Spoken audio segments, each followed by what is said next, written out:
Yo, what is going on, y'all? I'm Cavell Anderson, and we are back with another VeVe and Ecomi video. And in this one, we have something very, very big. So we're going to start off with something huge from Kevin OLeary that he actually said that kind of explains and shows you why VeVe, Ecomi, and Omi can actually explode farther than people realize, because this is an aspect of NFTs that people don't often think about.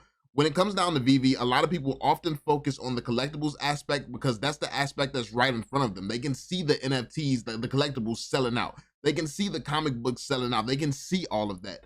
They can't see past that. They can't see at the stuff that's yet to come.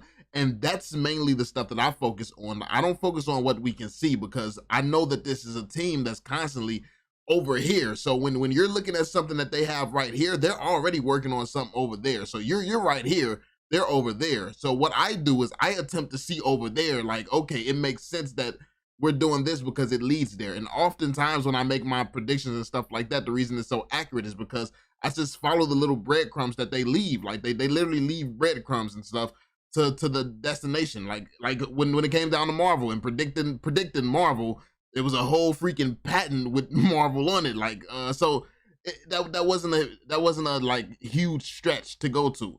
So that being said, before we jump into this, be sure to drop that thumbs up, subscribe to the channel if you're new, and turn on notifications so you stay updated with everything going on. Also, we have some of the hugest news. Is hugest a word? The biggest. We have some of the biggest news that has actually happened in the Ecomi community. We are going mainstream. We're going mainstream. So we're gonna get to that after this one. But let's start off with the Kevin OLeary so you can actually understand what I'm talking about. So check it out.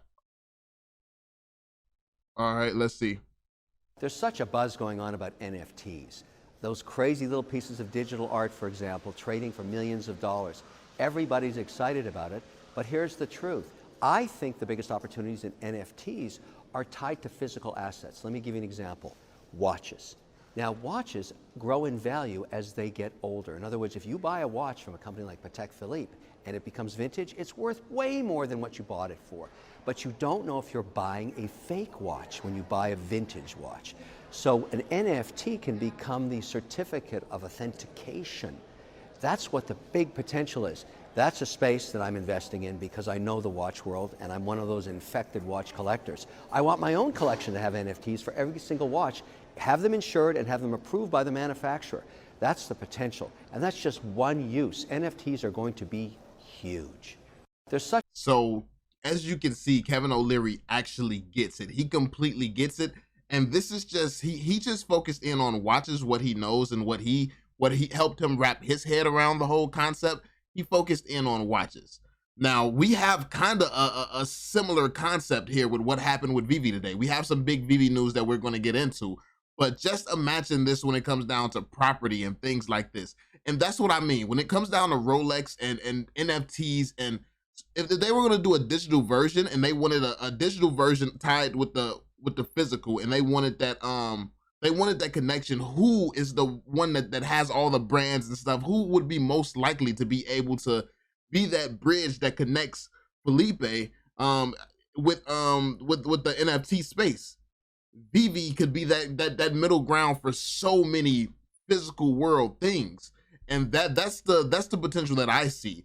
Like who is this company going, okay, let's say you're a big company. Let's say you name one of your big companies that you want to see on VeVe one day or something like that, or working with VeVe one day. We're gonna go with Felipe. When I'm looking, I'm doing my due diligence and I'm trying to see how I'm going to get into the NFT space. Who are you taking serious as a partner to work with? Are you going to take like just one of these random companies seriously who's doing really, really well right now, but they really have no history, so you don't know how well they're going to do in the future? Or are you going to take the people, you're going to be looking at the people who's been vetted by Marvel, who's been vetted by Disney, who's been vetted by DC Comics, who's been vetted by Sony? Like, it gets to a point where it's ridiculously common sense who these companies are going to be looking at.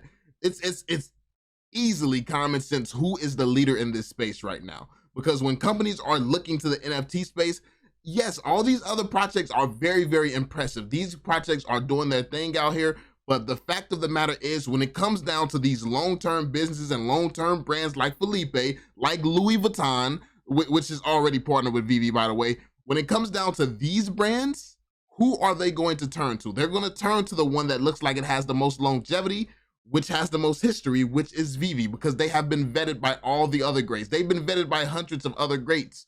So it's a safer bet than trying to bet on some random, let's say, crypto punk that, I mean, it's got a good wave right now, but is it going to be here 5-10 years from now? So this is why I think this is huge, because he touches on a very valuable point that I don't think a lot of people think about when it comes down to VeVe. This is why I say that VeVe is in the lead, and this is when it comes down to their positioning.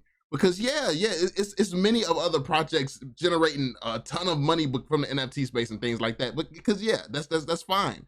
But the fact is, it does not matter. This is a marathon, not a sprint. These other NFT projects, they're sprinting out here. They're sprinting. But the fact of the matter is, pretty soon they gonna get tired. And VeVe just been at a nice little speed walk. I'm not even gonna say we jogging yet. We speed walking right here with VeVe. So like we had a nice little speed walk. So while these other they out here, billion, generating $1 billion a month. OpenSea, like that's what they doing out here. And then you got VeVe just out here. I mean, let's drop the USS Enterprise, like Star Trek. We'll drop that. Okay, let's throw a Marvel out. Hit them with a Marvel. Oh, we still got 200 licenses in the chamber.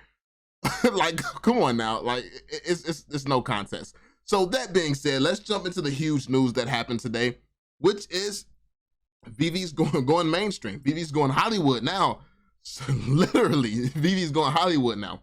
So, No Time to Die is the first James Bond film to include NFT collectibles with digital platform VeVe, following their $100 million deal to celebrate women, LGBTQ community via art. So this is obviously huge, because even though this is one step away from what I was talking about, where it's like, okay, if you buy a collectible on VeVe, you're able to get into a movie, or that shows your authentic ticket for a movie at a certain time, at a certain location or whatever. Buying that collectible on VeVe, being able like that integration. This is right there. This is knocking at that door. A movie is coming out, and a VeVe collectible is coming out alongside the movie. They're neighbors, and this is in VeVe's first year public. Let that register. Let that register. VeVe's first year public, a movie is coming out, and VeVe is already tied to that movie. VeVe's first year, they were already like tied to Comic-Con. They were going to be affiliated with Comic-Con in some way, even though that fell through. That's first year. It shouldn't even be available to fall through. I wish I would start a business and Comic-Con lets me come there my first year in business. Like, who does that? Like, so even though it fell through, that's perfectly fine, because it was still on the table. How many companies can even say that they have been on the table for Comic-Con? That's huge. So basically, it's just a lot of massive things happening right now. So here's the article.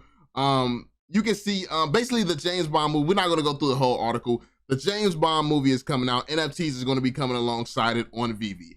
And what this means for this platform, the way that this is progressing and how fast it's progressing, it's insane. It's actually unheard of right now. So people are constantly thinking that VeVe is going super, super slow. This is why people in the business world are arguing that VeVe moves super fast. How the heck do you start a business? How do you go from being a startup, first off, to getting 700,000 people your first year, to getting a deal with Comic-Con, no matter if it fell through, to getting a deal with Comic-Con, to getting a deal with James Bond as a new movie is releasing, to getting the deal with Marvel? It's like, if you list off what VeVe has done and what Ecomi is doing as a company, there is no competition. It's unparalleled at this point in time. Now, obviously, there's going to be some competition that eventually rises at some point. I mean, VeVe, I'm assuming that there's going to be some competition at some point, but there's none that's in sight right now. There's literally none that's in sight. And I know that there's a facade. Sometimes you can be blinded by these market caps of certain projects, or you can be blinded by how much money something is generating if you're looking short term. But if you look at the foundation being built here, this is the foundation. That's like this partnership between digital collectible and physical collectible, and like a physical movie in real life. This partnership, this is that bridge right there. they're right there at that bridge where it's almost it's almost that authenticity when it comes down to a movie ticket, saying, okay, look at this VeVe collectible, like this is the QR code with the collectible, this is 100% authentic. This is, we're right there with ticketing. And if VeVe is able to do this leads me to believe VeVe is able to do ticketing, which means that they could get opportunities with stuff like the government and real estate and things like this. It leads me to believe that VeVe can be involved in some of this stuff. And honestly, I think that that's insane. It's insane to think about. It's absolutely insane to think about. Can you imagine like a part of VeVe, maybe if it's even not VeVe, like literally having someone's home in NFT form, and like having a collectible. So literally you could damn near, like, let's say a super rich person with like hella homes, like let's say you got 20 homes and you got mad money. Congrats to you, by the way, if because I know there's probably a few of you here who actually fits that description. But but imagine having an app like VeVe. You can actually see each one of your homes on the app in NFT format, and that literally is authentication for your ownership of your home.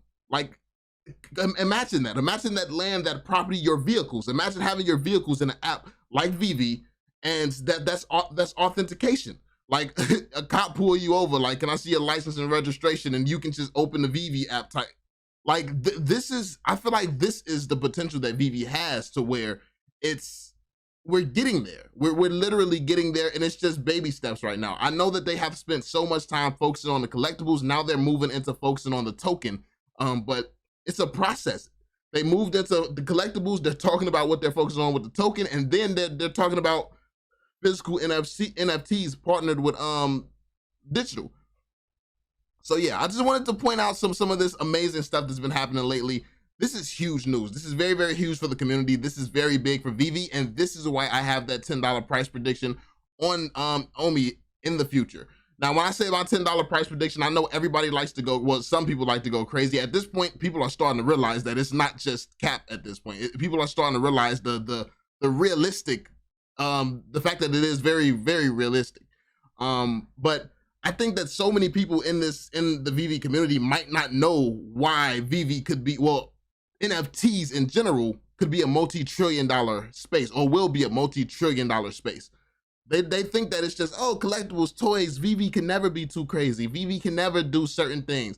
That's putting it above Amazon. That's putting it above this, above that. If you want to argue all the fields that NFTs hit, all the fields that NFTs touch, the NFT space could potentially be bigger than Amazon. Because yeah, I mean, Amazon delivers to every single house.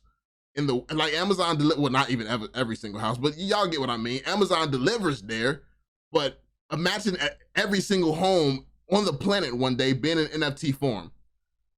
It's different. It's different levels to this. So yeah, let me know what you all think in the comment section down below. As always, be sure to drop that thumbs up, subscribe to the channel if you're new, and turn on notifications so you stay updated with everything going on. And yeah, I'm gonna catch you all on the next one. Peace out, Joe.